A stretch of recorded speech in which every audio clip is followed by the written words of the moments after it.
Good evening. That breaking news, more than 200 firefighters battling a huge fire right now in West Baltimore.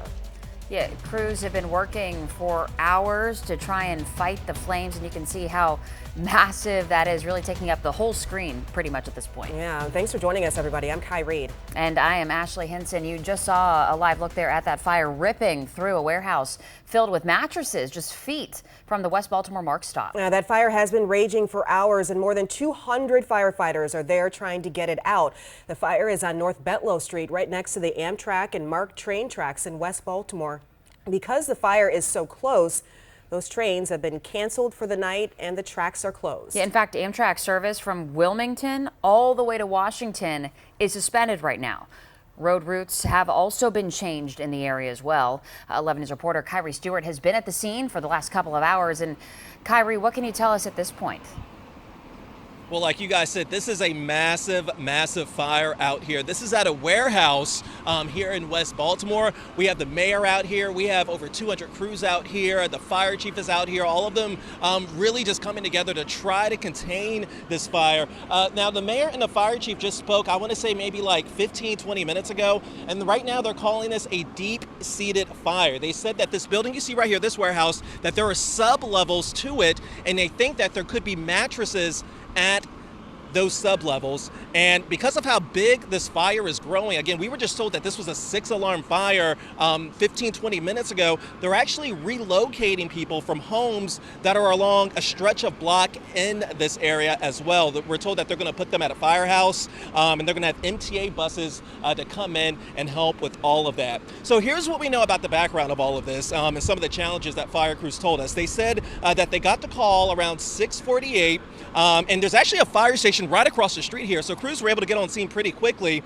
They immediately started working to put out the flames. They said the challenge with this building is that the eastern side of the building bumps up to the Amtrak line. You guys mentioned that earlier, and due to safety, of course, this is going to cause some delays for people who travel on Amtrak. On top of that, they said that another challenge, and I just mentioned that earlier as well, is getting to the seed of the fire. They said that the building has different storage areas, and they believe that there are mattresses in different parts of those storage areas. So I just said earlier that this is a deep-seated fire, that they believe that there are mattresses to the sub-level, but they're also thinking that there are mattresses in other areas of the building as well. And on top of that, they're hearing about other types of things that could be in there that honestly could be feeding those flames. Now, the chief said that they have to be very cautious and meticulous as they move in on this thing. We actually spoke to him, and I was able to speak with a neighbor who told me that she heard what sounded like explosions. Take a listen. Yeah, I think right now the unknowns being what's in there and how much of what is in there, right? It's such a smoky fire.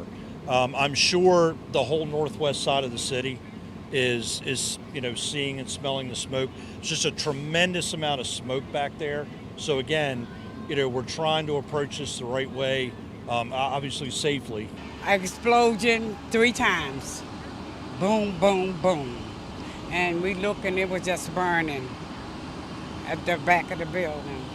We didn't know what it was. We thought it was a truck backfiring.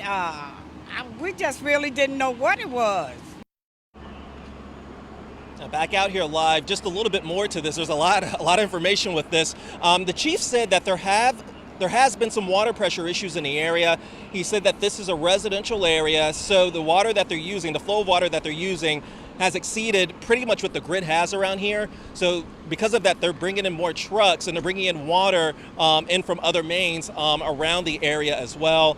Right now, they said that there are no injuries. There are some concerns that the building could collapse. In fact, as we're looking at this right now, you can just see plumes of smoke. Look at that, plumes of black smoke just coming from the roof of the building. Again, the Office of Emergency Management, we have DPW out here. I saw some Amtrak trucks out here as well. This is definitely one of the bigger fires that I have covered. A lot of smoke, a lot of black smoke coming out of there. We are going to continue to follow this, and we will bring you all updates on air and online at WBAL-TV.com. Reporting live, Kyrie Stewart, WBAL-TV 11 News.